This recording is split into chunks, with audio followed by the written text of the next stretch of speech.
Hello hi மதிநிலா channel. எங்கள் வீட்டில் கருவாட்டு குழம்பு, நெத்திலி கருவாடு குழம்பு வாங்க பார்க்கலாம். நெத்திலி கருவாடு வெந்நீரில் ஊற போட்டு ஒரு 1/2 hour ஊற விடணும்.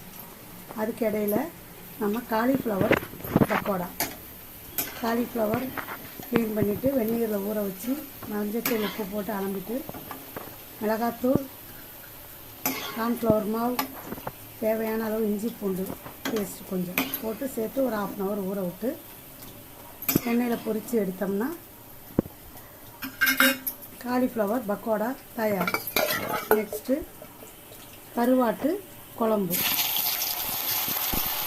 சின்ன வெங்காயம், பச்சை மிளகாய், தக்காளி, கொத்தவரங்காய், மொச்சை, கருணக்கிழங்கு எல்லாம் போட்டு எண்ணெயில் வதக்கிட்டு வெந்தயம் போட்டு தாளித்து நல்லெண்ணெயில் வதக்கிட்டு புளி கரைச்சல் விட்டு தேவையான மிளகாத்தூள் போட்டு கொதிக்க விட்டு நெத்திலி கருவாடு குழம்பு கொதி வர விட்டு நெத்திலி கருவாடை கழுவி நல்லா அலம்பி போட வேண்டும்.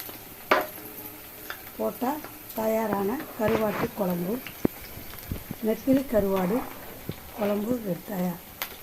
மொச்சை, பூண்டு, சின்ன வெங்காயம், கருணக்கிழங்கு, கொத்தவரங்காய், நமக்கு என்ன காய்கள் இருக்கோ அதை ஆட் பண்ணிக்கலாம். ஓகே, ருசியாக இருக்கும், சாப்பிட்லாம். பாய் காய்ஸ், ஒரு நிமிஷத்தில் அடுத்த வீடியோவில் நாங்கள் காட்டுறோம். பாய்.